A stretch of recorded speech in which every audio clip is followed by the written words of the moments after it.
ჭერის თემაზეც ვისაუბროთ, გავაგრძელოთ საუბარი. რაც იმის შემდეგ, რაც გაკეთდა გიფსოკარდონი,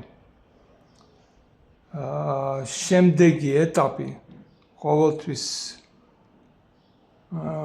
ხშირ შემთხვევაში არის ეგრეთ წოდებული დაშპაკვა. ანუ იმ სტიკების, სადაც ერთიანდება ფილები გიფსოკარდონის იმ სტიკების დაშპაკვა, ამოვსება შპაკლით და ეს სამუშაო ტარდება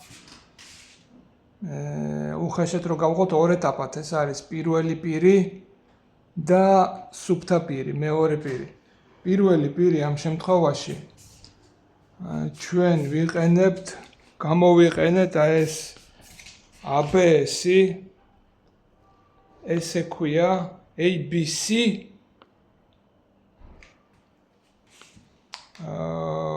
თურქეთის წარმოებაა და რეალურად განკუთვნილია საბოლოო პირისთვის. ანუ წმინდა პირისთვის. მაგრამ როგორც ხელოსანმა მითხრა და შემდეგ მეც რაც დავინახე სამუშაო პროცესში, არც ისე მაღალი ხარისხის არის წმინდა პირისთვის.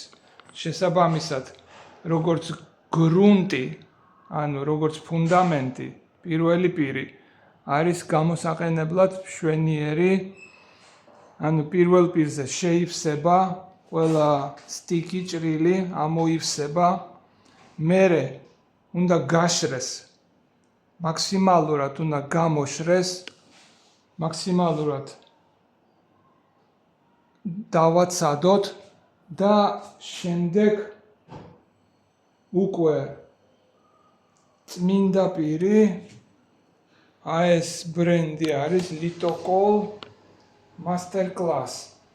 სასონხეთში მზადდება, წარმოება არის სასონხეთში, მაგრამ ბრენდი როგორც ვნახე ინტერნეტში, ეს არის იტალიური ბრენდი. და იტალიელებს არ ეშლებათ. ამ შემთხვევაში მართლაც როგორც ხელოსანმა თქვა ჩემმა ხელოსანმა Masterclass-ი ყოფილა. ეს არის წმინდა პირი, ესეც fine არის, ანუ წმინდა, მაგრამ ბევრად უფრო ხარისხიანი და ნაკლებად შრომატევადი დატანის პროცესში და პლუს კიდე ვიზუალის შემდეგ უკვე უფრო სუფთაა.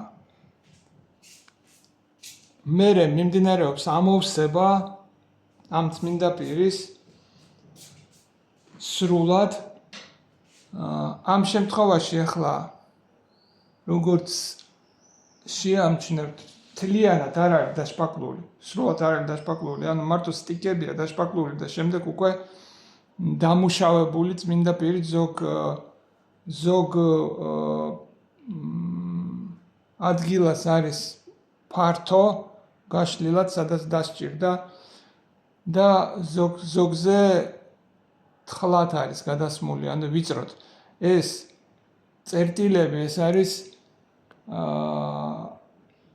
დამაგრების წერტილები, აი იმ შურუპებით, შურუპავოეთი რაც არის დამაგრებული ფილები იმ წერტილებში ამოვსებული. და მერე როგორც კი მთავრდება ეს სამუშაო, შემდეგ არც კი დაუმუშავებია იმითი ანუ გაფხეკა, გაწმენდა მიმდინარეობს შპატელით ამუშავებს და არა შკურკით. არის შკურკები, 80-იანი შკურკა, რომელიც კარგად მუშაობს ამ საქმეზე, ძალიან ღრმად არ ჩადის და არ აზიანებს, მაგრამ ამ შემთხვევაში შპატელით გადაუვარა მერე, სადაც უკვე იყო ამოსული ზედაპირი და შემდეგი ეტაპი უკვე როცა არის გამომშრალი ეს კარნიზები.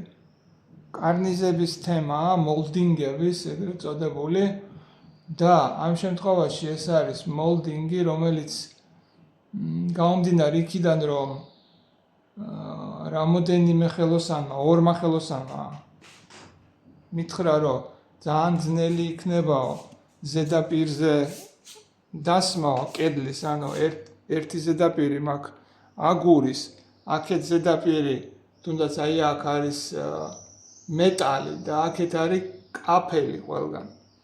შესაბამისად, ძვირიც მომთხოვეს ძალიან ამ ზედაპირზე მუშაობაში და ანუ გადავწყვიტე ბევრი ფიქრის შემდეგ ისეთი მოლდინგი მეყიდა, რომელიც პირდაპირ ჯდება მხოლოდ ჭერზე.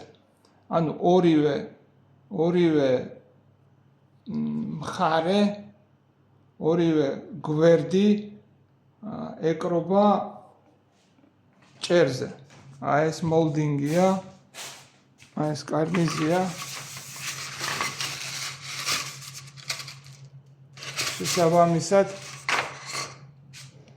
ავიცილე ზედმეტი პრობლემა და ზედმეტი ხარჯი და ვიზუალურადაც შეიკრა ჭერი. ჭერი შეიკრა. ეხლა რაც შეეხება ამ მოლდინგის მონტაჟს, არ არის უბრალო საქმე, საკმაოდ შრომატევადია. ჩვენ ეხლა ამ მოლდინგს ვაჯენთ პირდაპირ ლიტოკოლზე, წმინდა პირზე. ანუ არანაირ წებოც მქონდა ნაყიდი, არჩევანი მქონდა ან თხევადი ლურსმანი, ან კიდე წებო შპაკლი. ორივე რუსეთის გამოშვებაა და ორივე მისაღებია სამ სამუშაოებისთვის, მაგრამ ჩვენ ვარჩიეთ პირდაპირ შპაკლზე დაგვესვა და კარგი აზრიც იყო.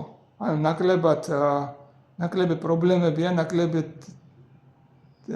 საწმენდია შემდეგ სიმაგრე მშვენიერი ეგრევე ისქნა, რომ მიიღო ჭერმა და მყარათაც არის დამაგრებული. და შემდეგ უკვე დამატებითი, ან თვითონ ტექნოლოგიას ახლა არ შევეხები, როგორ უნდა კუთხეებში ჩასმა. ჯერ ოდნავ ორი სიტყვით ვიტყვი რა, ჯერ უნდა მოიხაზოს, მერე უნდა ჩაიჭრას 45 გრადუსით და შემდეგ დაჭდეს. თვითონ კუთხეც უნდა ამოივსოს შპაკლით და ჯდება პირდაპირ, ანუ შპაკლი ესმევა კონკრეტულად აი ამ პირებზე, გვერდებზე, მოლდინგის და ისე და არა ჭერზე. და შემდეგ უკვე დაპრესვის შემდეგ, რაც არის ზედმეტი, ის იშლება. და პლუს კიდე მერე დავამატეთ ჭერის როზეტი, ეგრეთ წოდებული, ესეც პლასტიკი არის, ყველაზე იაფიანი პროდუქტი ამ შემთხვევაში კარნიზებისთვის. ესეთ ცენტრში უნდა ბალანსი დაიჭირო, ცენტროვკა დაიჭირო, ამოჭრა, გული უნდა ამოიჭრას და შემდეგ უკვე იმავე მეთოდით აი დაგანახებთ თვითონ ეს როზეტი როგორ გამოიყურება ამოუჭრელი. ესეც არის რუსეთის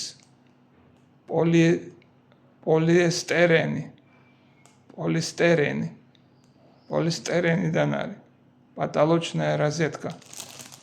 რუსეთის გამოშვება სუბოქი